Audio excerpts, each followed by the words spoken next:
भाई और बहनों, मातृशक्ति को नमन। स्टूडियो में आपका हार्दिक स्वागत, अभिनंदन है, सत्कार है। सनातन सत्य दृष्टि विज्ञान पर आधारित है। दृष्टि विज्ञान का अर्थ होता है रियल पुरुषार्थ।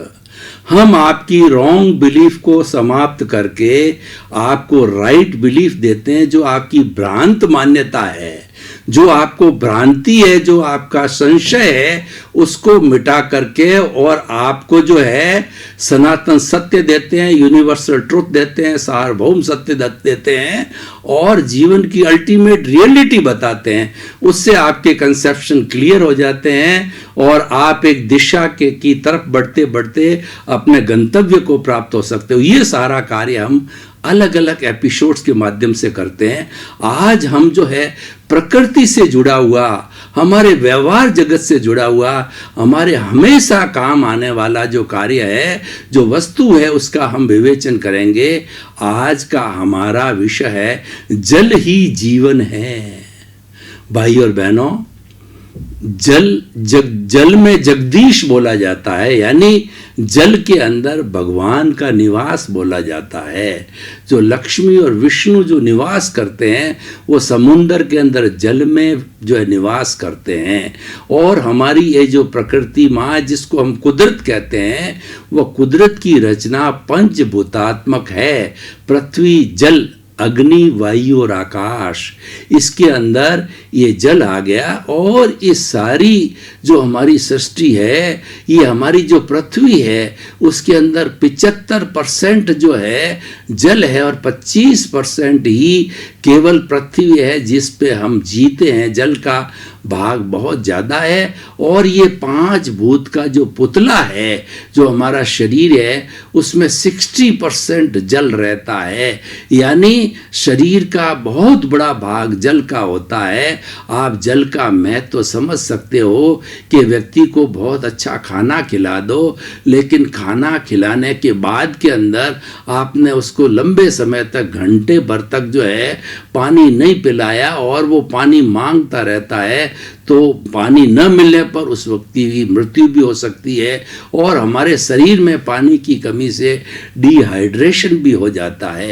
ये जो हमारा जल है, एक शुद्धिकरण का बहुत बड़ा माध्यम है। हम जितना जो जल पीते हैं, वो हमारा भोजन के समय जल नहीं पीना चाहिए। कम से कम आधे घंटा, 1 घंटे के बाद के अंदर जल पीना चाहिए। क्योंकि जब हम भोजन करते हैं तो हमारी आमाशय में बहुत से रसायन हैं, वो उस भोजन को पचाते हैं। अगर हम उसी वक्त जल पी लेते हैं तो वो रसायन जो है पतले हो जाते हैं और भोजन पूरा पचता नहीं है।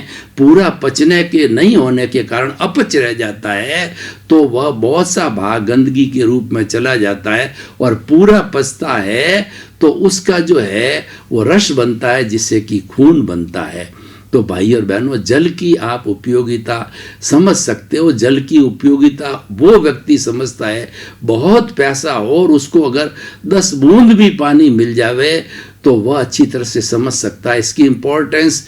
कौन सा व्यक्ति समझ सकता है? मान लो ट्रेन जो है वो 1 मिनट पहले निकल गई और व्यक्ति प्लेटफॉर्म पर ही खड़ा रह गया, और जो परीक्षा देने वाला है, जो पास होने के लिए 33% मार्क्स चाहिए, उसको 32 ही मिले, तो वह जो है उसकी जो महत्ता समझ सकता है। तो हर चीज़ का अपना अपना महत्व होता है, तो हमें महत्व समझना चाहिए। और ईश्वर ने एक रेत का कण भी अनुपयोगी इस जो है संसार के अंदर नहीं बनाया है। हमारे जो वाइल्ड एनिमल्स हैं वो भी क्या है, जिसके अंदर कुछ तो हमारे मित्र है, जैसे कि चूहा है वगैरह है, तो वो क्या करते हैं, जमीन को पोली करते हैं। कुछ इस तरीके से जीवाणु होते हैं, वाइल्ड एनिमल्स होते हैं, तो उनका भी रहना जरूरी है। वो दूसरे फालतू जो जानवर है उनको खा जाते हैं और ये बैलेंस बना के रखते हैं। तो कहने का अर्थ यह है कि हमारी इस सृष्टि के अंदर कोई भी चीज अनुपयोगी नहीं है। तो अनुपयोगी बनती कैसे है? अनुपयोगी बनती हमारे नजरिए के कारण। हमारा नजरिए का मुख्य अंग क्या है? वो है राग और द्वेष। हम 2 तरह के चश्मे पहनते हैं, एक चश्मा राग का है, दूसरा चश्मा द्वेष का है। तो जब हम वो चश्मा पहना हुआ हो पीले रंग का तो सामने वाला हमको पीला ही दिखाई देता है, जबकि वास्तव में उसका कपड़ा सफ़ेद रंग का होता है। तो उस चश्मे के कारण जो है हम किसी को लाइक करते हैं, किसी को डिसलाइक करते हैं, और किसी को कहते हैं कि ये मेरे पास आ जाए, और किसी को कहते हैं कि मेरे से दूर चला जावे। तो दूर चले जाने के लिए हम द्वेष बोलते हैं और पास आने के लिए हम राग बोलते हैं। तो ये राग द्वेष के कारण वह चीज़ अनुपयोगी हो जाती है, जबकि वह वास्तव के अंदर वह चीज़ कोई खराब नहीं है। इसी तरीके से हमको इस सृष्टि में क्या समझना है कि तुलसीदास जी ने बहुत सुंदर कहा है, तुलसी इस संसार में भांत भांत के लोग, सबसे हिलमिल चालिए नदी नाव संजोग। ये संसार है और ये अनवरत चलने वाली प्रक्रिया है। जो संचरण करता है उसको हम संसार कहते हैं। हर क्षण हर वस्तु बदलती है और इसके अंदर हर एक प्राणी जो भी आता है एक इंद्रिय से पंचेंद्रिय तक का, वह प्राणी अपने पूर्व अर्जित कर्मों के भुगतान के लिए जन्म लेता है और उसी के अनुरूप जो है वह कार्य करता है, उन कर्मों को भुगतता है। लेकिन हम क्या समझते हैं, मान लीजिए कसाई है तो हम समझते हैं कि ये बकरे मार रहा है, पशु पक्षियों को पंचेंद्रियों को मार रहा, हम उसे घृणा करते हैं। लेकिन वह तो पीछे से लेकर के आया, वो अपना खानदानी कार्य कर रहा है, यही उसने प्रतिष्ठा की थी, यही उसने कर्म बांधा था और वह उसके अनुरूप ही कर रहा है। लेकिन हमें जो है वो घृणा है पाप से करनी चाहिए, पापी से घृणा नहीं करनी। कहने का अर्थ ये है कि जो कोई भी व्यक्ति गलत कार्य कर रहा है उसको जो है आप शुद्ध आत्मा स्वरूप में समझो। जेब कतरा है, आतंकवादी है, कसाई है, अपराध करने वाला है, मूल रूप में उसको शुद्ध आत्मा समझ करके उसके साथ के अंदर उस शुद्ध आत्मा के रूप में ही उसकी अपनी समझ रखो, उसको नमन करो। लेकिन इसका अर्थ ये नहीं है कि हम उस अपराध को रोके नहीं रोके तो हमारा जो ये व्यवहार जगत है, हमारा ये समाज एक जंगली राज बन जाएगा, हमारे जीने लायक नहीं रहेगा। तो उसके लिए हमें समझाना चाहिए। एक कसाई है उसको हमें समझाना चाहिए, भाई तुम देखो कि तुम ये किस लिए करते हो, कि अपने परिवार के भरण पोषण के लिए, इनकम के लिए करते हो। तो इसके अंदर तुम देखो कि जो जिनको मार रहे हो, जिनका गला काट रहे हो, तुम्हारे जैसा ही है। तुम्हारा कोई गला काटे तो कितना दुख होगा, वो कहेगा बहुत दुख होगा। तो फिर तुम्हें दूसरे का गला काटने का क्या अधिकार है, क्योंकि वो अपने कर्मों से जीता है, तुम अपने कर्मों से जीते हो। तो जब उसको सेटिस्फाई किया जाता है, उसका हृदय परिवर्तन करा दिया जाता है।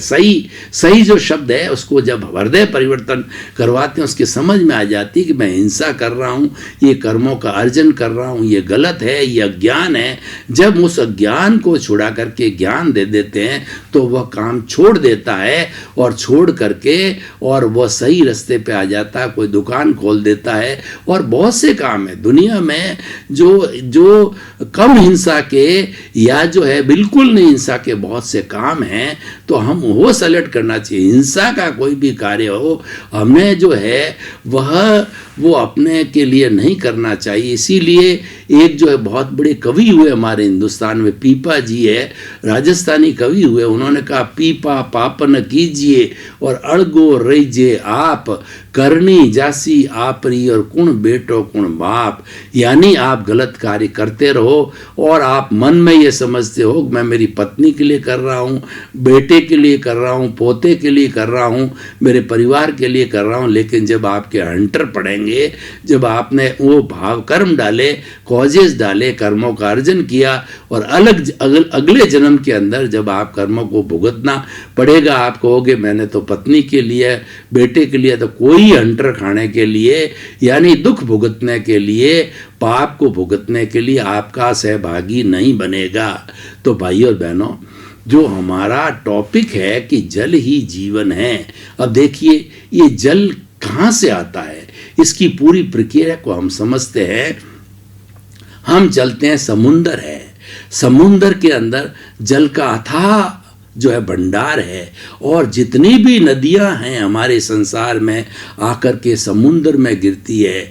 भारत को देखो कि भारत के 3 तरफ समुद्र है और एक तरफ हमारा हिमालय पहाड़ है, एक तरफ अरब सागर है, बंगाल की खाड़ी और हिंद महासागर है और लंबा चौड़ा समुद्र है। और वो सारी नदियां आकर के समुद्र के अंदर गिरती है। नदियों का संगम, नदियों का गंतव्य समुद्र होता है। जब गर्मी पड़ती है तो समुद्र का पानी भाप बन करके ऊपर चढ़ता है और क्योंकि वो हल्का हो जाता है, भाप होती हल्की होती है, हल्का होता है वो ऊर्ध्वगामी होता है और भारी होता है वो अधोगामी होता है। उदाहरण के तौर पर एक लकड़ी के टुकड़े को अगर आप जो है बहते हुए पानी पे डाल दो तो तैरता रहेगा क्योंकि वो हल्का है। और एक छोटा सा जो 10 ग्राम का सिक्का जो आप पानी में डाल दो वो डूब जाएगा क्योंकि वो भारी है। तो हमें हल्का बनना है, ऊर्ध्वगामी बनना है तभी, और हमारी आत्मा को हल्का बनाना है, कर्म रज की सफाई करनी है, राग द्वेष की सफाई करनी है। जब ये हल्की हो जाएगी तो ऊर्ध्वगामी होते हुए जो इस ब्रह्मांड का जो अंतिम सिरा है, जहां से लोक और अलोक का जो कहना चाहिए कि जो सीमा है, उस सीमा के ऊपर हमारी जो सिद्ध शिला है वहां जाकर के भगवान ईश्वर प्रभु के रूप में विराजमान हो जाते हैं। तो ये जल जो है जब ऊपर जाता है बादल बनते हैं और वो बादल क्या है, जब पक जाते हैं तो गरज करके पानी जो इस पृथ्वी के ऊपर गिराते हैं वो अमृत की बूंदें होती है। वह पानी जो है वो नदियों के रूप के अंदर या बांधों के रूप के अंदर या फिर वो हमारे नहीं, अगर कहीं ऐसा नहीं है सिस्टम बांधने का तो वो नदी के रूप में जो है इस सारा इधर से उधर जहाँ उसका बहाव होता है, प्रवाह होता है, वहाँ पे ये बह जाता है। तो वो उससे कार्य क्या होता है कि अल्टीमेटली वो पानी जो जमीन के ऊपर चला स्टोरेज नहीं हुआ है तो वह पानी परकोलेट होता हुआ था हमारे ट्यूबवेल के अंदर और कुओं के अंदर जाता है परकोलेशन के माध्यम से, और वो चार्ज एक्यूफायर बनता है। वो पानी जो कुएं का है ऊपर आता है। तो बारिश के दिनों में आपने देखा होगा अच्छी बारिश हो जाती है तो जो है वो एक्यूफायर चार्ज होकर के और पानी जो ऊपर आ जाता है, 60 फुट का पानी जो है 40 फुट पे आ जाता है। तो वह क्या है कि ट्यूबवेल चार्ज हो जाता है और पानी भी थोड़ा अच्छी क्वालिटी का हो जाता है क्योंकि मिनरल वगैरह, लवण वगैरह पहले पानी में होते हैं और ये ऊपर का अमृत पानी जो है भगवान के घर का है, ये जो मिल जाता है तो वो पानी डाइल्यूट हो जाता है, उसके अंदर दूसरे जो साल्ट वगैरह होते हैं और पानी की थोड़ी क्वालिटी भी सुधर जाती है। तो सारा ये जो सिस्टम है ना, और पुनः जो है नदियों का पानी जो इसके ऊपर आया है वो जाके समुद्र में बनता है। ये साइकिल है, ये साइकिल का नाम ही संसार है और ये चलती रहती है। और इस जल का उपयोग जो 84 लाख जीवयोनि के प्राणी जो उत्पत्ति स्थान है और जो संख्या उसकी तो असंख्य अनंत है, जीवित प्राणी को जिंदा रहने के लिए जल ही आवश्यक है। इसलिए जल ही जीवन है और हर प्राणी के अंदर 60% जल होता है, अपने मनुष्य शरीर में भी होता है। तो बहुत बड़ा भाग है। जल के बिना जो है ये जीवित कोई भी प्राणी, चाहे पेड़ हो पौधा हो, वो जीवित नहीं रह सकते। पेड़ और पौधे भी जो है वो अपनी रूट्स के माध्यम से, जड़ों के माध्यम से जो है वो पानी को खींचते हैं, अपनी खुराक को खींचते हैं। तो इस तरीके से सारा होता है। अब आप देखिए कि हम इस जल के थोड़ा प्योरिफिकेशन की बात करें तो जो सामान्य जल होता है वह भारी होता है, उसमें TDS टोटल डिजॉल्व साल्ट्स बहुत ज़्यादा होते हैं, पानी खारा होता है। जैसा जैसा खारापन बढ़ता जाएगा उसमें नाइट्रेट्स और क्लोराइड्स ज़्यादा होंगे, फ्लोराइड्स ज़्यादा होंगे। ये ज़्यादा होने से TDS की संख्या बढ़ जाती है और TDS की संख्या बढ़ती है तो पानी भारी हो जाता है, पानी खारा हो जाता है और अपाच्य होता है मनुष्य के लिए। तो जानवर तो फिर भी पी लेते हैं लेकिन मनुष्य के उसमें डिसेंट्री होनी चालू हो जाती है और पेट भारी हो जाता है, भोजन पचता नहीं है क्योंकि इसके TDS ज़्यादा है। तो आज उस जल को जो है प्योरिफिकेशन करने के लिए RO सिस्टम आया है, रिवर्स जो है ऑक्सीडेशन सिस्टम है। उसके माध्यम से उसके अंदर जितने भी TDS 3000 TDS है, 2000 TDS है, उन सब को समाप्त करके 300 300-400 TDS तक जो है वह बना देता है। और वैसे हमारे वर्ल्ड हेल्थ ऑर्गेनाइजेशन ने इस शरीर के अच्छे स्वास्थ्य के लिए जो है वो 1000 TDS का पानी भी सही माना है, लेकिन क्योंकि धीरे धीरे विज्ञान ने तरक्की की है तो ये घट करके 300-400 TDS तक, क्योंकि जो RO है वो तो 100 से नीचे भी TDS ले आता है, लेकिन ज़्यादा TDS को कम करने से भी जो है बहुत से मिनरल्स तो इस शरीर को चाहिए, क्योंकि इस शरीर को जो है सोडियम भी चाहिए, पोटेशियम भी चाहिए, क्लोराइड भी चाहिए, नाइट्रेट भी चाहिए अपनी अपनी मात्रा के अंदर, तो वो जल में मौजूद होते हैं। तो TDS को बहुत ज़्यादा भी कम नहीं करना चाहिए केवल स्वाद के लिए, तो वो भी स्वास्थ्य के लिए हितकर नहीं होता है। लेकिन 1000 नहीं तो कम से कम 500 TDS का तो जल हमें लेना ही चाहिए, तो वो जल जो है हमें जो मिनरल्स है उसकी पूर्ति करवाता है। तो भाई और बहनों देखिए, जल की हम दूसरी उपयोगिता समझते हैं कि जो जल जो है हमारे इंडस्ट्रियल यूज़ के लिए कितना काम आता है कि जो टरबाइंस चलते हैं, हाइड्रोलिक टरबाइंस चलते हैं, उसके लिए वो किसी बांध के किनारे बड़े बड़े टरबाइंस लगा दिए जाते हैं। वो जल है उस टरबाइन को घुमाता है। जल जो है फोर्स स्पीड से गिरता है, तो उसका काम होता है कि टरबाइन को घुमाना।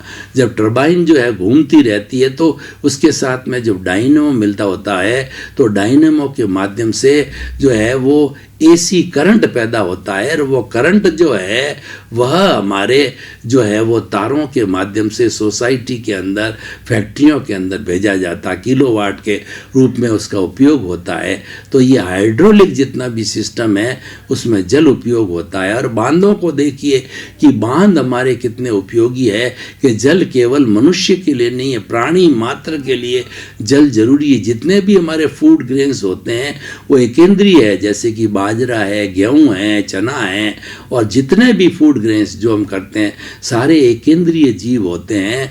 तो उनको जन्म लेने के लिए, उनका जो अंकुरण होने के लिए पानी की सख्त आवश्यकता होती है। कोई भी फसल को इरिगेट हम करते हैं तो कम से कम 3-4 बार पानी जो पीने से इरिगेशन होती है। और आजकल जो है वो फव्वारा सिस्टम है, वो स्प्रिंग सिस्टम है, वो बहुत सुंदर हो गया है। उससे जो है वो हमारे पानी की बहुत बचत होती है, पानी वेस्ट नहीं होता है। वो फव्वारा घूमता रहता है, और जितनी उसकी परिधि हो तो कई फव्वारे लगा दिए जाते हैं, तो वो फव्वारा धीरे धीरे जो है वो अपनी फसल के ऊपर गिरता रहता है पानी, और फसल को जो है वो जल उपलब्ध करा देता है। तो ये जो होती है हमारी स्प्रिंकलर सिस्टम की जो इरिगेशन कहलाती है, वो आजकल बहुत कामयाब है, और इसके अंदर बहुत कम पानी के अंदर बहुत ज़्यादा फसल ली जा सकती है। पहले जो है सीधा नहर का पानी और कुएं का पानी सीधा ही जो है वह जो है खेत में डाला जाता था, उसमें कहीं पे फूट जाती थी बाढ़ तो वो पानी वो है वो इधर उधर चला जाता, कहीं जगह पानी पहुंचता नहीं था और कहीं जगह बहुत ज़्यादा पहुंचता था, तो वहाँ के पौधे की जो जड़ है वो भी सड़ जाती थी और पौधा आगे नहीं बढ़ सकता। पौधे के लिए पानी न तो बहुत ज़्यादा चाहिए न बहुत कम चाहिए, जितनी आवश्यकता होगी उतना ही आधार पर वो है वो जल से, ताप से, गर्मी से और दूसरा खाद से जो बड़ा होता है और वो अच्छी फसल देता है। और यही कानून कायदा है, हमारे जितने भी सब्जियां हैं, फ्रूट्स है, उस पर भी यही बात लागू होती है। तो भाई और बहनों, जो आज का हमारा विषय है जल ही जीवन है। अब प्रश्न ये है कि आज के जो वैज्ञानिक लोग ये कहते हैं कि तीसरा युद्ध भगवान करे न हो, लेकिन वो युद्ध जो है वो जल के लिए लड़ा जाएगा। मुख्य बात, निष्कर्ष की बात मैं ये बताता हूँ कि आज जो है इतना जल का दुरुपयोग हो गया है कि जल को बहुत ज़्यादा दोहित किया जाता है, धुआ जाता है और व्यक्ति बहुत ज़्यादा वेस्टेज करता है, क्योंकि वो टूटी से जो मिलता है उसको जल मुफ्त में मिलता है या बहुत कम पैसे का मिलता है। जो पानी के मीटर होते हैं वो प्राय थोड़े समय के बाद के अंदर क्लोराइड्स, फ्लोराइड्स वगैरह जम करके बंद हो जाते हैं, तो फिर एवरेज पानी का बन जाता है। तो एवरेज के अंदर वो बहुत ज़्यादा वेस्टेज करता है। प्राय शहरों में, गाँव में यही स्थिति है। और दूसरा, जो पब्लिक प्लेसेज जहाँ पे कि जो है हमारी रिमोट एरियाज है और जहाँ पे पब्लिक है वहाँ पे जो है कैटल वाटर ट्रफ बनाई जाती है, टंकियाँ बनाई जाती है, उससे पानी सप्लाई। कुल मिला करके व्यक्ति देखिए कि पानी का हमारा वेस्टेज कितना भारी होता है आजकल फ्लश लेट्रिन के अंदर या हमारे जो है गार्डनिंग के अंदर, और दूसरा जो है वह जो है हमारे उसके साथ साथ में बर्तन वगैरह धोने में।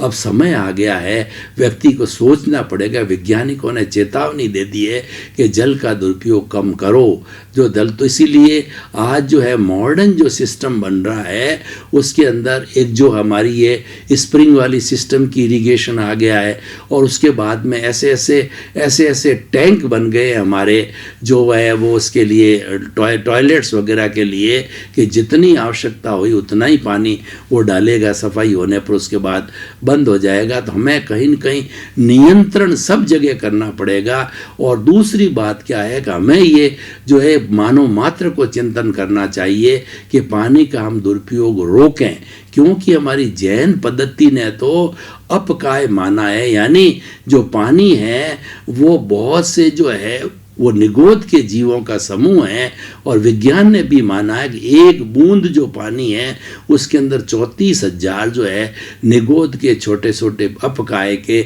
जीव होते हैं, आत्माएं होती है। तो हम उसका एक का वेस्ट करते हैं तो वो उसके अंदर वो कितने असंख्य आत्माएं मर जाती है। वो हिंसा का कारण है, यानी कि जो जल का दुरुपयोग है वह हिंसा का कारण है। तो आध्यात्मिक दृष्टि से भी जो है, धार्मिक दृष्टि से भी हमें जल के जो है दुरुपयोग को रोकना चाहिए। और ख़ास तौर से हम जो है वो जल के प्रदूषण की अब बात करें तो हमारी ऐसे बहुत सी फैक्ट्रियाँ हैं, जैसे लेदर फैक्ट्री है या हमारी कपड़े की फैक्ट्रियाँ जो केमिकल्स यूज़ करते हैं, तो वो सारा केमिकल और लेदर का गंदा पानी जैसे कि गंगा जमुना में जाता है, और जहाँ जहाँ भी वो फैक्ट्रियाँ चलती है तो वो केमिकल्स जो पानी जब नदियों में या तालाबों में गिरता है तो वह परपोलेट होकर के वो नीचे जाता है। नीचे जाने पर उसके आसपास जितने कुएं हैं उसमें भी वो केमिकल्स और अशुद्धि घुल जाती है, और व्यक्ति जो पानी पीता है बीमार हो जाता है। इसीलिए आज ये जो सर्वे आ रही है वो बता रही है कि लाखों करोड़ों लोग जो है वह इस पानी की अशुद्धि के कारण जो है वो आज मर रहे हैं, और बहुत कम शुद्ध पानी जो है हमको मिल रहा है। इसका सबसे बड़ा कारण यह है कि जल का बहुत ज़्यादा दुरुपयोग हो गया है। तो जल के दुरुपयोग को हमको रोकना पड़ेगा, और जो है हमें इसका स्टॉक रखना पड़ेगा हमारी भावी पीढ़ी, क्योंकि 60% जल जो है शरीर को चाहिएगा। तो जब तक हम उसको रिजर्व नहीं करेंगे तो हमारी भावी पीढ़ी को क्या देंगे? क्या भावी पीढ़ी को धन दौलत देने से उनका शरीर जिंदा रह जाएगा? नहीं रहेगा। 60% पानी है, उसको मेंटेन रखने के लिए यानी नॉर्मल व्यक्ति जो है दिन के अंदर 3 लीटर पानी एवरेज पी लेता है, गर्मी में 4 लीटर भी पी लेता है। 3 लीटर का एवरेज माने तो हमारी जितनी जनसंख्या है उन सबको शुद्ध पेयजल, जैसे हिंदुस्तान में 130 करोड़ की जनसंख्या, तो कितना पानी चाहिएगा? इतना पानी जो हमारे पास में जो पर्याप्त तो होना चाहिए। और उसके साथ साथ भी हमें उन एक्यूफायर्स को, उन तालाबों को, उन समुद्रों को जो है रिजर्व रखना पड़ेगा, ताकि हमारी आने वाली जो जनरेशन है वो बिल्कुल ऐसा ना हो कि उनको जो है शुद्ध पेयजल मिले ही नहीं और वो पेयजल के अभाव के अंदर मर जाए। तो हमारे जली जीवन का जो है हमारे इस मानव जीवन में, इस सामाजिक जीवन के अंदर बहुत बड़ा महत्व है। तो इसलिए सरकार ने तो पूरा हमारा राष्ट्रीय स्तर पर जो है इसका जो है जल शक्ति विभाग बना रखा है। और जल भाई और बहनों, आपका बहुत बहुत धन्यवाद।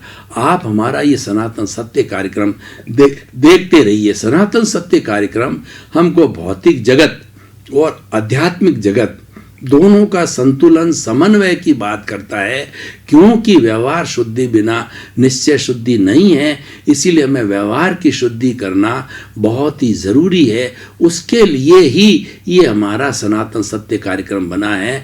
तो हमारा मुख्य उद्देश्य है सर्वे भवन्तु सुखिनः, सर्वे सन्तु निरामया। इसी क्रम में आपका जीवन आनंदमय हो, मंगलमय हो। आपके प्रति बहुत बहुत शुभकामनाएं।